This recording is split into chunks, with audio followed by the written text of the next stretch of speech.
اس کا ایک ہاتھ لڑکے کے کالر کو پکڑے ہوئے ہے، دوسرا اس کے گال پر تھپڑ کی طرح پڑ رہا ہے۔ وہ اس کے وار سے کوہنی کی پناہ کرتا ہوا کچھ وضاحت دینے کی کوشش میں ہے۔ وہ اس کا کالر چھوڑ کر ایک کتاب اس کی طرف پھینکتی ہے، پھر ایک اور اس پورے وقت چلا کر ایسی گالیاں دے رہی ہے جن کا رخ پوری مرد ذات کی طرف ہے۔ پھر وہ رکتی ہے، تیزی سے میز پر نگاہ ڈالتی ہے، جیسے اس پر وار کرنے کے لیے کوئی اور چیز ڈھونڈ رہی ہو۔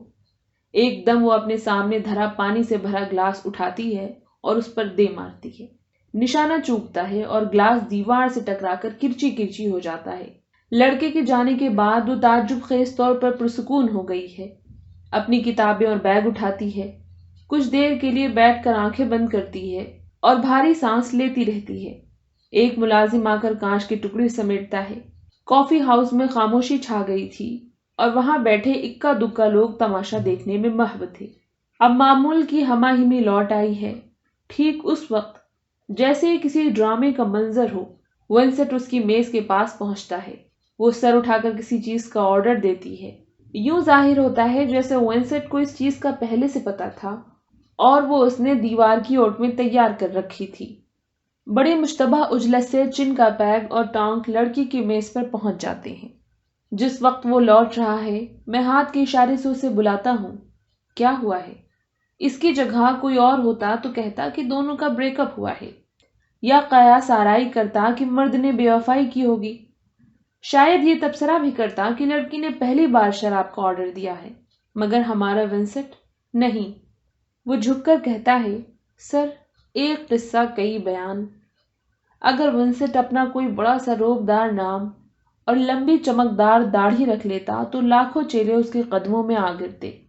بھلا ان عظیم ہستیوں کے الفاظ ونسٹ کی کہی ہوئی بات سے کتنے مختلف ہوتے ہیں۔ لفظوں کی خود تو بہرحال کوئی ہستی ہوتی نہیں، لوگوں کے سروں میں گھسنے کے بعد ان میں سے معنی پھوٹنے لگتے ہیں۔ اگر تم ان کے بارے میں سوچو تو جو لوگ خداؤں کے اوتار کہلاتے ہیں، ان کے لفظوں میں شاذ و نادر ہی کوئی اونچے معنی ہوتے ہیں، اور پھر کون کہہ سکتا ہے کہ کوئی خدا ہماری دنیا میں اترتے ہوئے کسی ریسٹورینٹ کے ویٹر کا روپ نہیں لے سکتا۔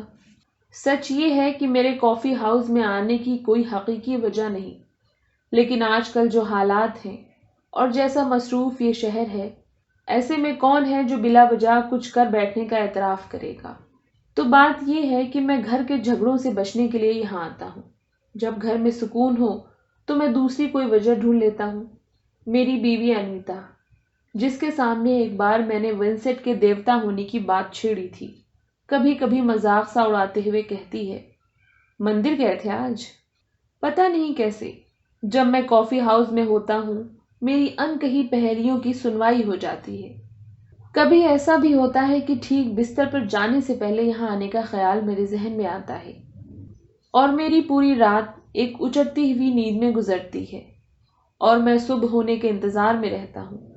میں یہاں پہنچتا ہوں، کوئی ایسی میز چنتا ہوں جس سے مجھے باہر کے معاملات دکھائی دے سکیں، اور بیٹھ جاتا ہوں۔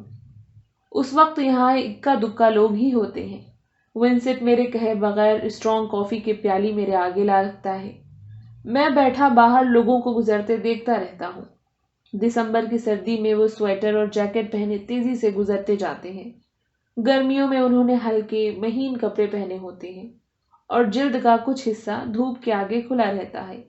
کوئی آدھ گھنٹے تک کھڑکی سے باہر تکتے رہنے کے بعد میں ونسٹ کو بلاتا ہوں، اس سے کچھ ادھر ادھر کی بات کرتا ہوں، اور جو کچھ وہ جواب میں کہتا ہے اس میں دانش کے موتی تلاش کرتا ہوں۔ اگر میرے سر کے اندر کا موسم خاص طور پر خراب ہو تو میں کوئی کھانے کی چیز منگوا کر ونسٹ سے اپنی بات چیت کو طول دیتا ہوں۔ کبھی کبھی مجھے ترغیب ہوتی ہے کہ اپنا سارا حال اسے سنا ڈالوں، مگر جب وہ کہے بغیر ہی سب جانتا ہے تو سنانے کا کیا مطلب؟ گھر کی چخ چخ سے دور کافی ہاؤس میں گزارا ہوا یہ وقفہ میرے دن کا سب سے سکون بخش حصہ ہوتا ہے۔ وہ لڑکی جس نے ابھی ابھی اپنے دوست کو بھگایا ہے مجھے چترا کی یاد دلاتی ہے۔ میں سوچتا ہوں چترا نے کتنی بار اپنے ذہن میں مجھے اس طرح جھاڑا ہوگا۔ میں اس سے ایک لفظ کہے بغیر ہی کھسک لیا تھا۔ ظاہر ہے اس کا غرور اسے میرے پیچھے آنے کی اجازت تو دے نہیں سکتا تھا۔ تب سے اب تک اس نے ایک بار بھی مجھ سے رابطہ کرنے کی کوشش نہیں کی۔ میں اکثر سحپہر کو یہاں اس کے پاس آ بیٹھتا تھا، عموماً اسی میز پر۔ وہ عورتوں کی بہبود کی کسی تنظیم میں کام کرتی تھی اور مجھے اپنے دن کے کاموں کے بارے میں بتاتے ہوئے اکثر طیش میں آ جاتی تھی۔ وہ جو کچھ مردوں کے بارے میں کہتی، میں اسے اپنے ہی اوپر لے لیتا تھا۔ میں بس چپ بیٹھا خود کو مبہم طور پر مجرم سا محسوس کرتا رہتا، جیسے وہ کہتی، صرف چائے پسند کی نہ بننے پہ تم اس کا بازو کیسے توڑ سکتے ہو؟ یا اتنی سی بات پہ کہ تمہاری بیوی گھر کی چابی پڑوسی کے پاس چھوڑنا بھول گئی، تم نے اسے قتل کر دیا۔ میں جانتا ہوں کہ خراب چائے کا نتیجہ ٹوٹا ہوا بازو نہیں ہونا چاہیے، اور نہ بھولی ہوئی چابی کا انجام قتل۔ دراصل چائے یا چابی کی بات نہیں، کسی رشتے کے بچے کچے تار محض ایک نگاہ یا خاموشی کے صرف ایک لمحے سے کٹ جاتے ہیں۔ پر میں یہ بات اسے کیسے سمجھا سکتا تھا؟ وہاں اس کے غصے کے سوا کسی چیز کے لیے کوئی جگہ تھی ہی نہیں۔ پھر ہمارے درمیان کسی نرم احساس کا گزر کیسے ہوتا؟ ہمارے رشتے میں کچھ تھا ہی نہیں۔ میں سمجھتا ہوں کوئی جسمانی قربت تو ہرگز نہیں۔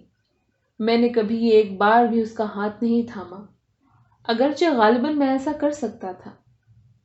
جب ہماری نئی نئی جان پہچان ہوئی تھی، مجھے یقین تھا کہ ہم ایک دوسرے کے قریب آ سکتے ہیں۔ تب ایک دن ہمارے بیچ جو کچھ بھی تھا وہ غائب ہو گیا۔